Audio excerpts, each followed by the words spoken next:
Good morning friends. तो चलिए शुरू करते हैं। क्वेश्चन नंबर 1, हाल ही में वर्ल्ड स्लीप डे 2023 कब मनाया गया? ऑप्शंस ए 15 मार्च, बी 16 मार्च, सी 17 मार्च या डी 18 मार्च।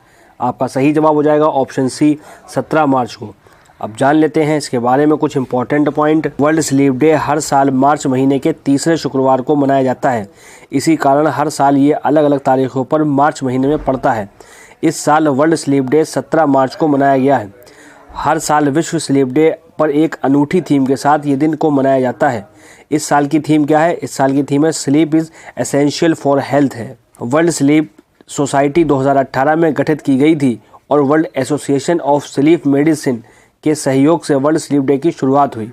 यह दिन नींद के महत्व पर जोर देने और नींद से संबंधित सामान्य समस्याओं को दूर करने के लिए शुरू किया गया था, जिससे बहुत से लोग पीड़ित हैं। 14 मार्च 2008 को पहला विश्व स्लीप डे मनाया गया था। फ्रेंड्स, आज का सेशन बहुत ही ज़बरदस्त होने वाला है, तो आप इसको पूरी वीडियो को ध्यान से सुने और देखें। अगला सवाल, question number 2, central banking awards 2023 में गवर्नर ऑफ द ईयर पुरस्कार किसने जीता? Options A Shaktikanta Das, B Rajiv Kumar, C sir David Chipperfield या डी समीर वी कामत। आपका सही जवाब हो जाएगा ऑप्शन ए शक्तिकांत दास। अब जान लेते हैं इसके बारे में कुछ इंपॉर्टेंट पॉइंट। रिजर्व बैंक के गवर्नर शक्तिकांत दास को अंतर्राष्ट्रीय प्रकाशन सेंट्रल बैंकिंग द्वारा governor of the year 2023 award से सम्मानित किया गया। उन्हें यूक्रेन में युद्ध के कारण महामारी और मुद्रास्फीति सहित विभिन्न संकटों के माध्यम से वित्तीय बाजारों में सफलतापूर्वक नेविगेट करने के लिए सम्मानित किया गया है। बैंकिंग अवार्ड्स के बारे में कुछ जान लेते हैं। पूर्व राज्यपाल रघुराम राजन 2015 में यह पुरस्कार पाने वाले पहले भारतीय थे और शक्तिकांत दास वर्तमान में आरबीआई गवर्नर के रूप में अपने दूसरे कार्यकाल में हैं और वह आरबीआई के 25वें गवर्नर हैं। उन्हें दिसंबर 2018 में आरबीआई गवर्नर नियुक्त किया गया था।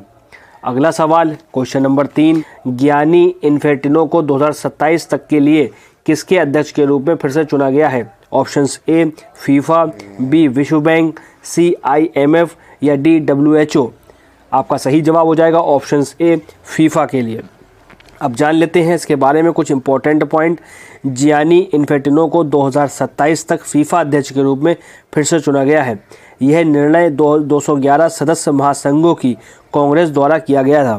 फीफा की बात हो रही है, फीफा के बारे में जान लेते हैं। FIFA federation international the football association, इसकी स्थापना कब हुई? इसकी स्थापना 1904 में हुई और इसका मुख्यालय ज्यूरिख स्विट्जरलैंड में है। और फीफा मेंस वर्ल्ड कप 2022 की विजेता अर्जेंटीना टीम थी। अगला सवाल, क्वेश्चन नंबर 4, केंद्रीय गृह मंत्रालय ने केंद्रीय औद्योगिक सुरक्षा बल CISF में पूर्व अग्निवीरों के लिए कितने प्रतिशत आरक्षण की घोषणा की है? ऑप्शंस ए 10% आरक्षण, बी 20% आरक्षण, सी 15% आरक्षण या डी 5% आरक्षण। आपका सही जवाब हो जाएगा ऑप्शंस ए 10% आरक्षण। अब जान लेते हैं इसके बारे में कुछ इंपॉर्टेंट पॉइंट। केंद्रीय गृह मंत्रालय ने केंद्रीय औद्योगिक सुरक्षा बल CISF में पूर्व अग्निवीरों के लिए 10% आरक्षण की घोषणा की है। पूर्व अग्निवीरों को ऊपरी आयु सीमा में छूट मिलेगी, शारीरिक दक्षता परीक्षा में भी छूट मिलेगी और अग्निवीरों के पहले बैच के उम्मीदवारों के लिए ऊपरी आयु सीमा में 5 वर्ष तक की छूट दी जाएगी, जबकि अन्य बैचों को आयु में 3 वर्ष तक की छूट दी जाएगी। अगला सवाल जो कि मोस्ट इंपॉर्टेंट है, क्वेश्चन नंबर 5, भारत ने किस देश के साथ 75 वर्ष पूरे होने पर डाक टिकट जारी किया है? फ्रेंड्स, वीडियो अच्छी लगे तो वीडियो को प्यारा सा लाइक कर दें और चैनल पर आप नए हैं चैनल को आज ही सब्सक्राइब कर लें और बेल आइकन का बटन दबाना ना भूलेगा। ऑप्शंस ए रूस, बी स्वीडन, सी नॉर्वे या डी लग्जमबर्ग। आपका सही जवाब हो जाएगा ऑप्शन डी लग्जमबर्ग। अब जान लेते हैं इसके बारे में कुछ इंपॉर्टेंट पॉइंट। 75 साल की दोस्ती का जश्न मनाते हुए भारत और लग्जमबर्ग ने एक संयुक्त स्मारक डाक टिकट लॉन्च किया है। भारत और लग्जमबर्ग के बीच इस्पात क्षेत्र में पुरानी साझेदारी है। लग्जमबर्ग की कंपनी वालवुर्थ कंपनी पिछले 20 साल से भारत में है। इससे पहले 12वीं एशिया यूरोप विदेश मंत्रियों की बैठक लग्जमबर्ग में 4 से 7 नवंबर 2015 को आयोजित की गई थी।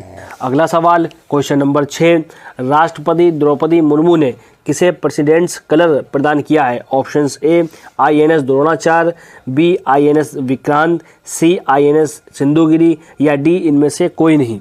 आपका सही जवाब हो जाएगा ऑप्शंस ए INS द्रोणाचार्य। अब जान लेते हैं इसके बारे में कुछ इंपॉर्टेंट पॉइंट। राष्ट्रपति द्रौपदी मुर्मू ने कोच्चि में INS द्रोणाचार्य को प्रेसिडेंट्स कलर प्रदान किया। INS द्रोणाचार्य सागर प्रहरी बल को प्रशिक्षित करने के लिए जिम्मेदार है और हिंद महासागर क्षेत्र IOR में विभिन्न राष्ट्रों के प्रशिक्षण के लिए नौसेना का प्राथमिक केंद्र भी है। INS द्रोणाचार्य कोच्चि केरल में स्थित भारतीय नौसेना का एक प्रशिक्षण प्रतिष्ठान है। यह 1989 में कमीशन किया गया था और विभिन्न तकनीकी क्षेत्रों में नौसेना कर्मियों को प्रशिक्षण प्रदान करता है। अगला सवाल क्वेश्चन नंबर 7 जो कि मोस्ट इम्पोर्टेंट है।